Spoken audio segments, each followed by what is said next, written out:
Alright,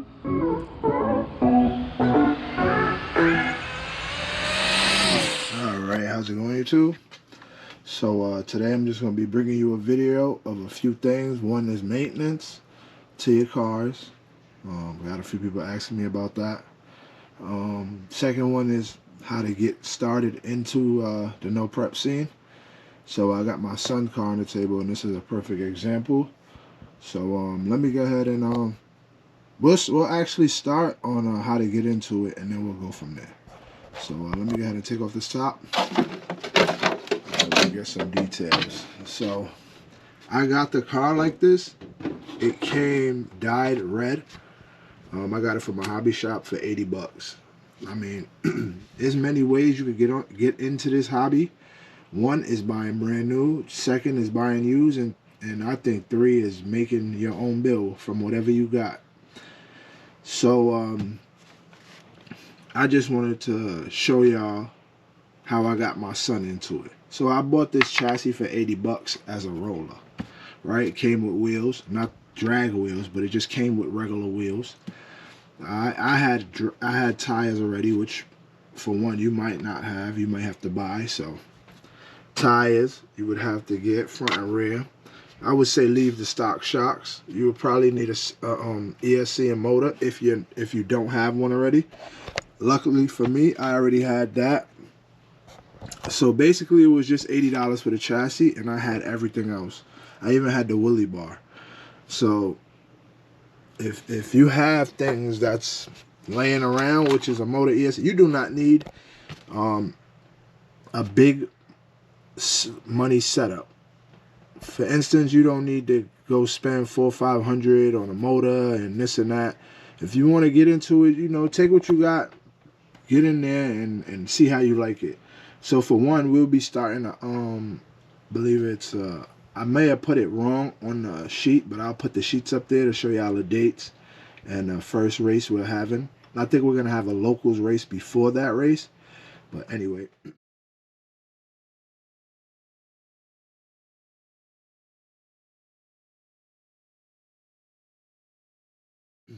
So one thing is, you know, we want to start an index or a bracket class. So don't matter what you run, you'll be able to come out and be competitive.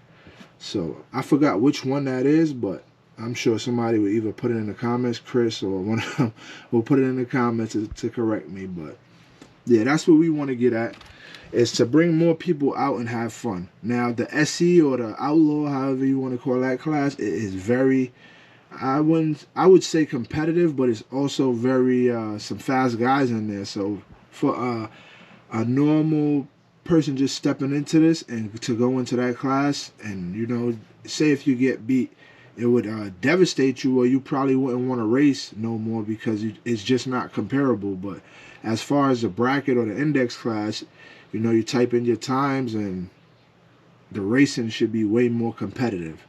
So that's what we're looking at. So as far as that, and I know everybody hobby shop won't have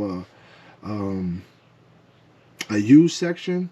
So, you know, there's OfferUp, there's Facebook Flea Market, Craigslist, wherever you can find used RCs at, I would suggest you look if that's the route you're trying to go to. But there's everything out there that sells brand new. But I would just,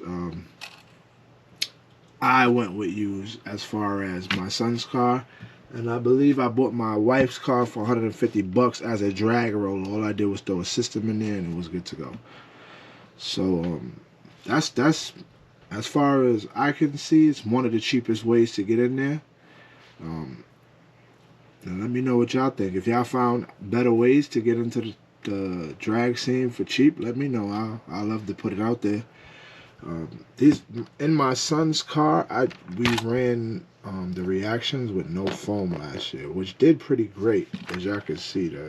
It's shiny now because I did not take care of these tires. I'm supposed to bag them and tag them. You know, you want to keep them treated so they don't dry out on you. But that's one thing I got to do there is maintain these tires. But also what I wanted to do, I'm gonna also bring something else up, but let me stop the video. All right, before I even get into that, let's go over the maintenance. So me particularly, I'm not a very maintenance guy. Like I know after a couple runs or after races, most people will go through everything on their car. Me, I just don't. I have so many cars, so it's overwhelming. Plus, I'm the track guy. It's just so much. But for anybody else, what you're supposed to do, is all your bearings when you're done. Take off your tires, take out your bearings, make sure everything's spinning. Go through your car to make sure even the littlest, simplest things will affect your run. So make sure your shocks go up and down on their own.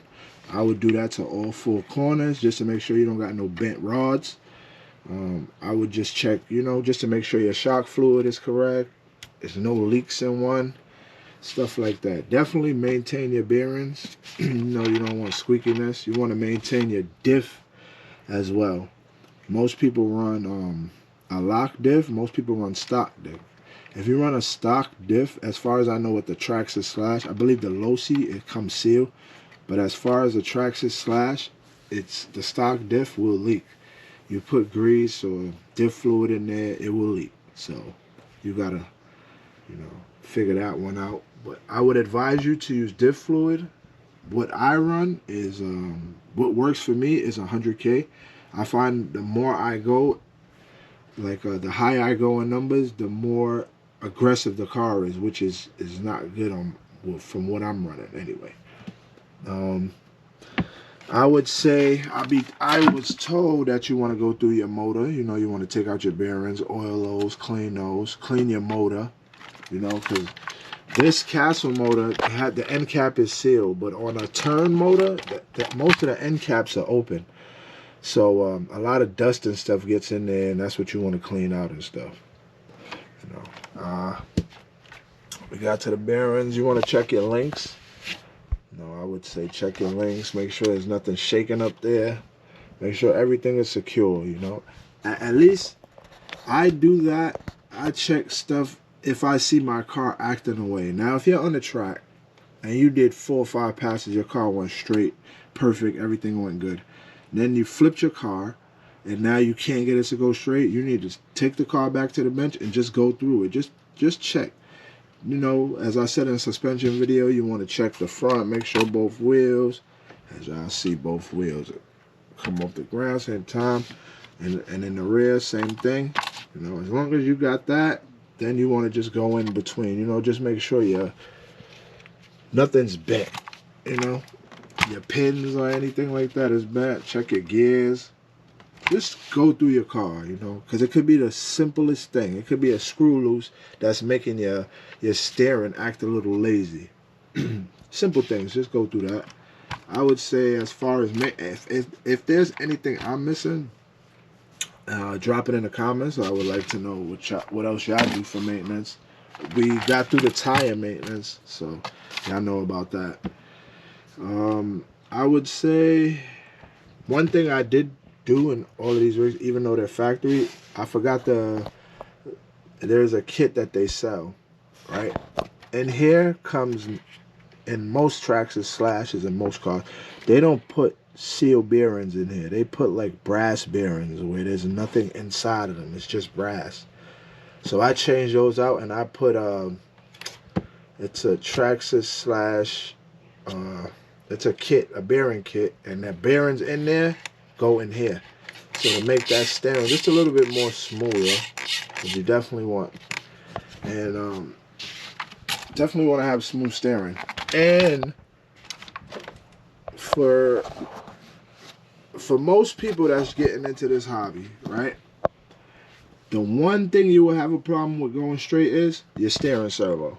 The stock steering servo, I don't care which car it is, most of the stock steering servos suck. So I would advise you, if you can spend the money, get one of the best steering servos you can get, because that's definitely that is what keep your car straight. Now you think about it, if you got a lazy steering servo and you turn to correct and it just stays that way, it will keep pulling you. Now you're fighting to correct the car. Now if every time you come off that steering and it goes back straight, that's what you want, the car will mainly keep going down the track. Even from takeoff, the steering servo don't move. I run mine, I believe, at 7.4 volts. So 7.2, one of them. But the steering servo does not move. It stays straight. If it breaks traction, then I would have to correct. But other than that, most of the time the car goes straight, and that's due to a great servo. So just wanted to put that out there as well. We got a few more things that I want to get through, so let me probably take this car off the bench and then we'll get to it. All right, so I got a shipment of Voodoos in. This is, I still got more that I'm not even going to go through, but so what I want to do is I'm going to be doing a raffle for these. So I'm going to be doing 2 raffles, right? So the first one will contain blue and I believe silver. I have red and golds. I have more of everything. I'm storage charging the battery right now. That's the noise you hear. I even was able to get some high performance single stage foam, which is medium soft.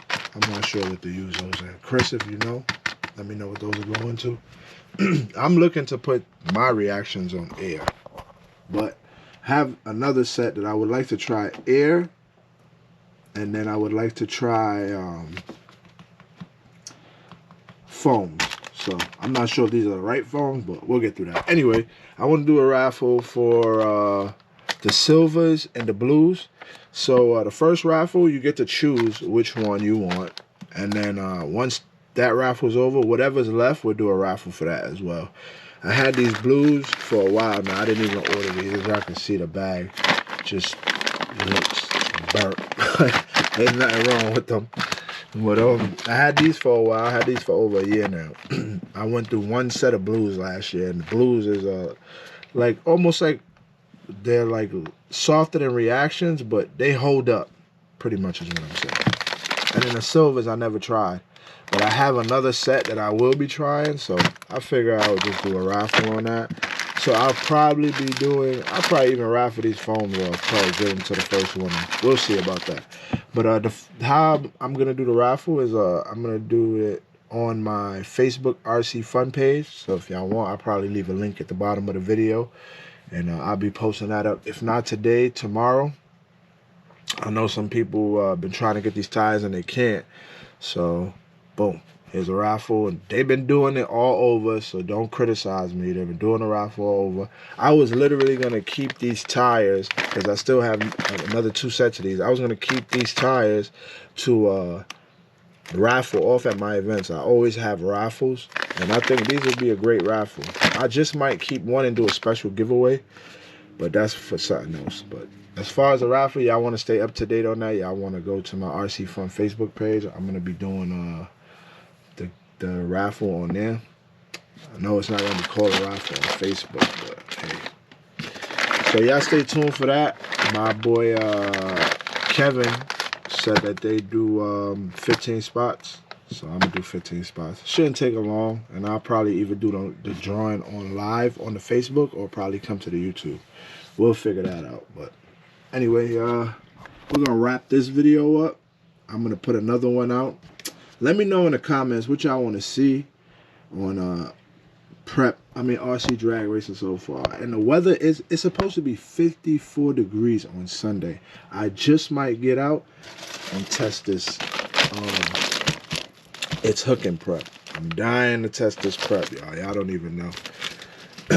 And I definitely need to put in this cat pack. I've been slacking, but we'll get there. We'll get there. So y'all stay tuned for the raffles. I hope I helped y'all with the maintenance. Let me know if there's anything else y'all want to see. And I'll be getting a video out there of a couple more things. So y'all stay tuned. I'll let y'all know in an up and coming video. I'll probably even do a short. So y'all stay tuned.